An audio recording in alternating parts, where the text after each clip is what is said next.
तो प्यारे बच्चों, हम पढ़ रहे हैं क्लास 11 का टॉपिक। चैप्टर आपका कौन सा है?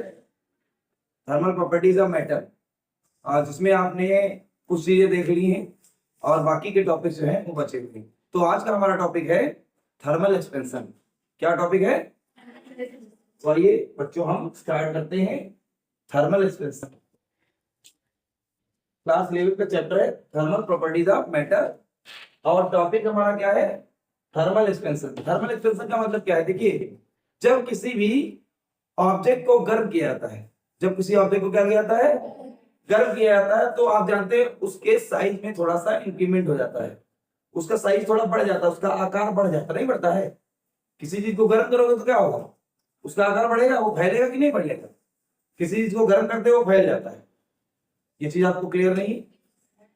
एग्जाम्पल के तौर पे जो लोहार होता है, वो लोहार अगर जो तवा बना रहा है या कोई चीज बना रहा है, सरफेस बनाना होता है, तो क्या करता है? लोहे को खूब गर्म करता है, फिर उसको पीटता है। लोहे को गर्म करने से क्या होता है? उसमें प्रसार हो चुका होता है, उसके बाद पीटने से उसको और प्रसार करना होता है। तो कोई भी चीज को गर्म करोगे तो फैलेगा, गर्म करने पर क्या होगा? फैलेगा। तो इसी को कहते हैं ऊष्मीय प्रसार या तापीय प्रसार। क्या डेफिनेशन? जब किसी वस्तु को गर्म किया जाता है तो उसके आकार में वृद्धि हो जाती है। जब किसी वस्तु को गर्म किया जाता है तो उसके आकार में वृद्धि हो जाती है। क्या घटना क्या कहलाती है? तापीय प्रसार या ऊष्मीय प्रसार कहलाती है। ठीक है। ऊष्मीय प्रसार कितने प्रकार का होता है? ऊष्मीय प्रसार 3 प्रकार का होता है: रेखीय प्रसार, क्षेत्रीय प्रसार और आयतन प्रसार। देखिए, जब किसी वस्तु को गर्म करने पर उसकी लंबाई में वृद्धि हो, किसमें वृद्धि हो? लंबाई में। किसी वस्तु को गर्म करना, उसकी लेंथ में इंक्रीमेंट दिखाई पड़े, तो फिर ऐसा एक्सपेंशन क्या कहलाएगा? Linear expansion. और जब किसी वस्तु को गर्म करने पर उसके एरिया में, उसके क्षेत्रफल में अगर जो वृद्धि दिखाई पड़े, उसके एरिया में इंक्रीमेंट दिखाई पड़े, तो फिर वो कैसा प्रसार, कैसा एक्सपेंशन कहलाएगा? वो क्षेत्रीय प्रसार या फिर सुपरफिशियल एक्सपेंशन कहलाएगा। और तीसरा है वॉल्यूम एक्सपेंशन। वॉल्यूम एक्सपेंशन का मतलब क्या है? आयतन प्रसार। आयतन प्रसार का मतलब क्या है? जब किसी वस्तु को गर्म करें और उसके पूरे आयतन में वृद्धि हो जाए, पूरा उसका वॉल्यूम बढ़ जाए, तो फिर क्या होगा? वो आयतन प्रसार होगा। डेफिनेशन क्लियर हुई? जब किसी वस्तु को गर्म करने पर वस्तु की लंबाई में वृद्धि हो, तो ऐसा प्रसार रेखीय प्रसार कहलाता है। जब किसी वस्तु को गर्म करने पर उसकी क्षेत्रफल में मूल रूप से वृद्धि हो, तो ऐसा प्रसार क्षेत्रीय प्रसार कहलाता है। और जब किसी वस्तु को गर्म करने पर उसके आयतन में वृद्धि दिखाई पड़े, तो कैसा प्रसार कहलाता है? आयतन प्रसार। यानी linear expansion means the increment in the length of a substance or an object. Superficial expansion means increment in the area of any object, and volume expansion means expansion in the volume of object. तो देखेंगे, जैसे मान लीजिए क्या है,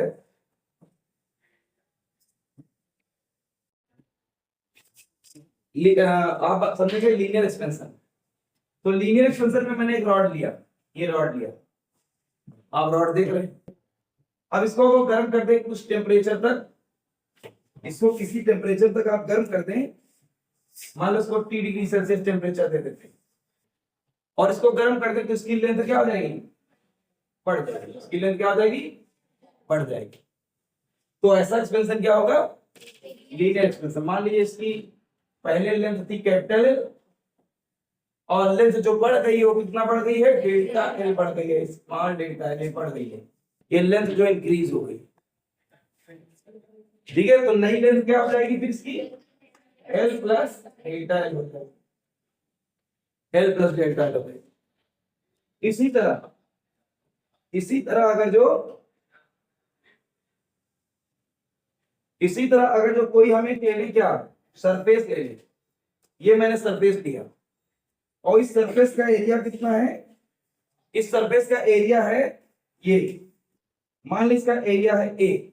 कितना area है? ए। अब इसको गर्म करते हैं, इसका टेम्परेचर मान लीजिए T डिग्री सेल्सियस बढ़ा दें, तो जैसे इसका एरिया, इसका टेम्परेचर बढ़ाएंगे तो ये क्या हो जाएगा, ये अपने साइज में थोड़ा सा बढ़ जाएगा, तो इसका एरिया बढ़ गया। एरिया मान लीजिए कितना बढ़ गया, डेल्टा ए। तो फिर नया एरिया कितना हो जाएगा, ए प्लस डेल्टा। तो ये है आपका सुपरफिशियल एक्सपेंशन, और ये आपका कौन सा है, लीनियर एक्सपेंशन। अब हम बात करते हैं आयतन एक्सपेंशन।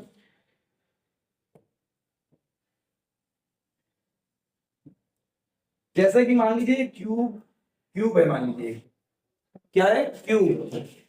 अब क्यूब का भी टेम्परेचर अगर जो हम T डिग्री सेल्सियस इंक्रीज कर दें तो क्या होगा, ये भी गर्म होगा, इसका भी साइज थोड़ा सा क्या हो गया, बढ़ जाएगा, इसका साइज क्या हो जाएगा, बढ़ जाएगा। पहले इसका वॉल्यूम मान लीजिए V था, अब वॉल्यूम बढ़ जाएगा थोड़ा, कितना बढ़ जाएगा, डेल्टा V। डेल्टा मतलब थोड़ा सा बढ़ गया, तो नया वॉल्यूम क्या हो जाएगा इसका, नया आयतन क्या होगा, V प्लस डेल्टा। ये एरिया माने क्षेत्रफल, वॉल्यूम। तो ये तीनों एक्सपेंशन आप समझ गए हैं कि जब लेंथ इंक्रीज होती है तो लीनियर एक्सपेंशन, जब एरिया इंक्रीज हो जाए तो सुपरफिशियल एक्सपेंशन, और वॉल्यूम इंक्रीज हो जाए तो वॉल्यूम एक्सपेंशन। बहुत ही आसान शब्दों में ये बात समझ में आती है। अब हम आपको क्या पढ़ाएंगे, इसके बाद कोएफिशिएंट पढ़ाएंगे। लीनियर एक्सपेंशन कोएफिशिएंट क्या होता है, सुपरफिशियल एक्सपेंशन का कोएफिशिएंट क्या होता है, वॉल्यूम एक्सपेंशन का कोएफिशिएंट क्या होता है। तो आइए देखते हैं। यहां पर मैंने तीनों बात लिख दी है। रेखीय प्रसार गुणांक, यानी से कहते हैं कोएफिशिएंट ऑफ लीनियर एक्सपेंशन। क्षेत्रीय प्रसार गुणांक, इसको कहते हैं कोएफिशिएंट ऑफ सुपरफिशियल एक्सपेंशन। और आयतन प्रसार गुणांक, इसे कहते हैं कोएफिशिएंट ऑफ वॉल्यूम एक्सपेंशन। तो बच्चों मान लिया एक रॉड है, क्या है, इसकी लेंथ जो है, इसकी लेंथ है सपोज करिए कैपिटल है, कितनी है, और इसका टेम्परेचर आप बढ़ा दीजिए, कितना कितना टेम्परेचर बढ़ा दीजिए, डेल्टा टी बढ़ा दीजिए, कितना टेम्परेचर बढ़ा दीजिए, तो इसकी लेंथ बढ़ जाएगी नहीं बढ़ जाएगी, बोलो इसकी लेंथ इंक्रीज हो जाएगी, लेंथ माने लंबाई इंक्रीज हो जाएगी। मान लो इसकी लंबाई कितना बढ़ गई, डेल्टा। तो रूल सुनो क्या कहता है, रूल ये कहता है ये जो डेल्टा जो इंक्रीमेंट हो रहा है, डेल्टा जो इंक्रीमेंट हो रहा है वो किस पे डिपेंड करता है, वो डिपेंड करता है, वो डायरेक्टली प्रोपोर्शनल होता है किसके, लेंथ के, यानी जितनी लंबाई होगी उसी हिसाब से लेंथ में इंक्रीमेंट होगा।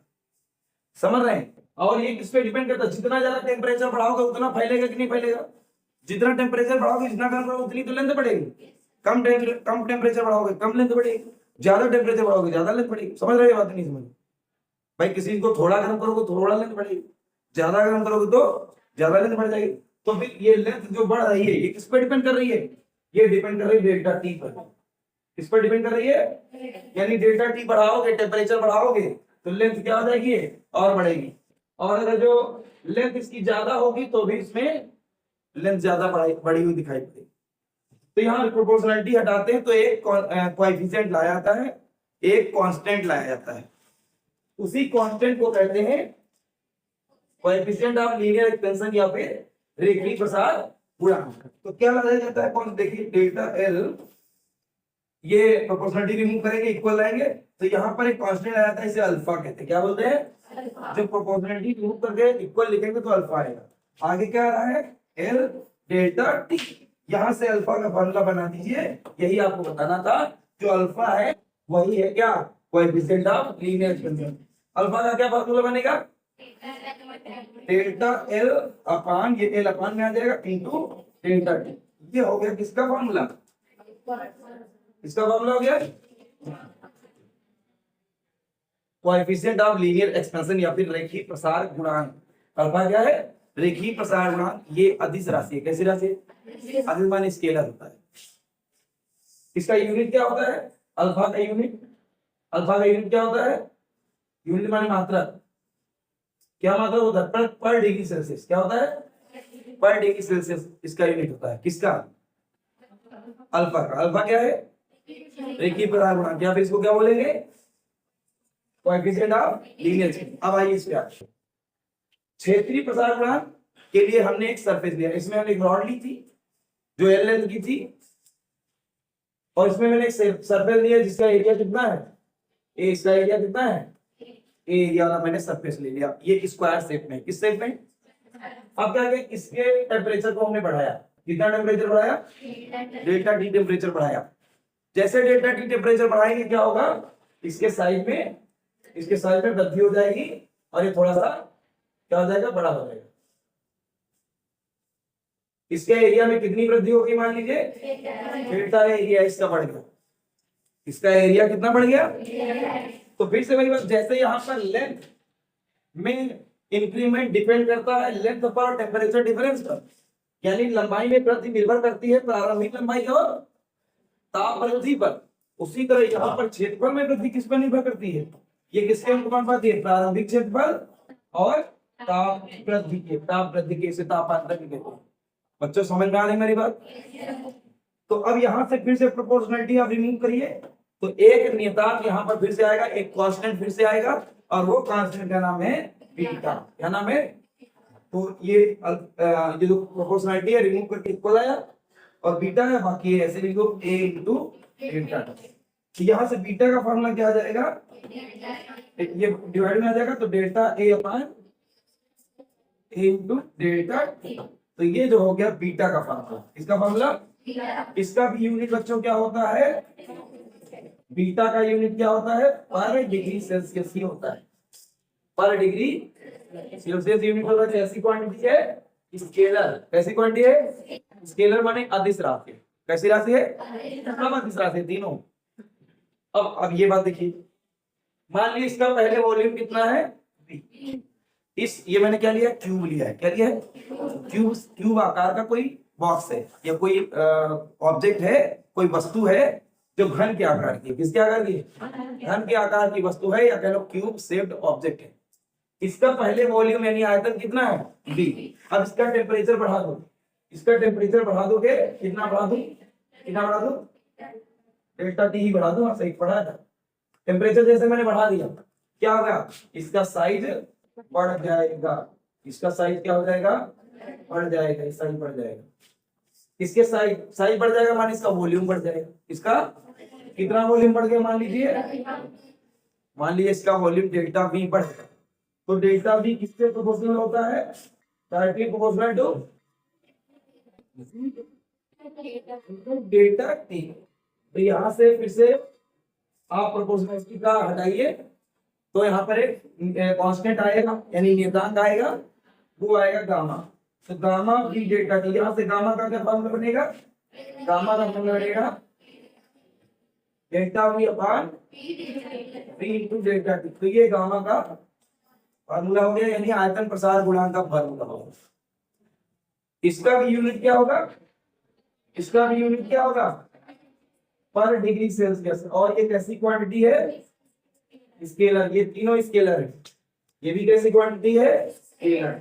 स्केलर माने ये भी क्या है? स्केलर। ये तीनों स्केलर है।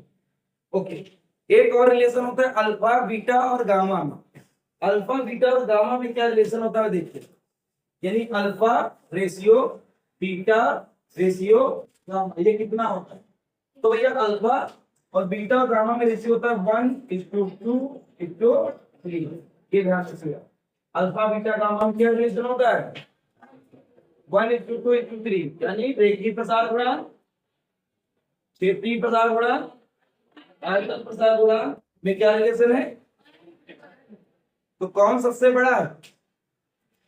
कौन सबसे बड़ा है? गामा सबसे बड़ा है, उसके बाद बीटा, सबसे छोटा कौन सा है? अल्फा। Okay, one. एक बात अभी और बच्चे और आप समझेंगे बच्चों, इसकी डेफिनेशन क्या है? रेखीय प्रसार गुणांक की परिभाषा क्या है? क्षेत्रीय प्रसार गुणांक की परिभाषा क्या है? और आयतन प्रसार गुणांक की परिभाषा क्या है? डेफिनेशन तीनों की आपको समझना है, तो आसानी से आप डेफिनेशन दे सकते हैं। आप एक काम करिए, डिफरेंस को 1 कर दीजिए, टेम्परेचर डिफरेंस को क्या कर दीजिए, लेंथ को भी क्या कर दीजिए। तो अगर ये दोनों 1 होंगे तो अल्फा किसके बराबर आ जाएगा, डेल्टा एल के। यानी कोएफिशिएंट ऑफ लीनियर एक्सपेंशन किसके बराबर होता है, लेंथ इंक्रीमेंट के बराबर होता है। कब, जब रॉड की लेंथ क्या हो, यूनिट हो, और टेम्परेचर डिफरेंस भी क्या हो, यूनिट हो, यानी टेम्परेचर इंक्रीमेंट यूनिट हो। ओके, यानी हिंदी में ऐसे समझ ले कि किसी पदार्थ का रेखीय प्रसार गुणांक, किसी पदार्थ का उस पदार्थ की क्षण में हुई लंबाई वृद्धि के बराबर होता है। किसी पदार्थ का रेखीय प्रसार गुणांक उस पदार्थ की क्षण में हुई लंबाई वृद्धि के बराबर होता है, जबकि उस क्षण की लंबाई, प्रारंभिक लंबाई एकांक हो और उसमें की गई ताप वृद्धि भी क्या हो, एकांक। ये बात इसी तरह इसकी डेफिनेशन क्या दोगे, किसी पदार्थ के बने पटल, किसी के बने पटल का क्षेत्रीय प्रसार गुणांक किसके बराबर होता है, क्षेत्रफल वृद्धि के बराबर होता है, जबकि पटल का प्रारंभिक क्षेत्रफल एकांक हो और उसकी ताप वृद्धि भी क्या हो, एकांक। इसी तरह ये डेफिनेशन क्या हो जाएगी, किसी पदार्थ के घन, किसी पदार्थ के घन का आयतन प्रसार गुणांक किसके बराबर होता है, घन के आयतन में हुई वृद्धि के बराबर होता है, जबकि क्या हो, घन का प्रारंभिक आयतन एकांक और ताप वृद्धि क्या हो, एकांक। यानी यूनिट टाइम इंक्रीमेंट और यूनिट टेम्परेचर इंक्रीमेंट और यूनिट वॉल्यूम के क्यूबिकल ऑब्जेक्ट का जो इंक्रीमेंट इन वॉल्यूम होगा वो किसके बराबर होगा, गामा के बराबर, यानी आयतन प्रसार गुणांक कोएफिशिएंट ऑफ वॉल्यूम एक्सप्रेशन। तो बच्चों आज का टॉपिक यहाँ तक ही, मिलते हैं अगले लेक्चर में अगले टॉपिक के साथ। All the best.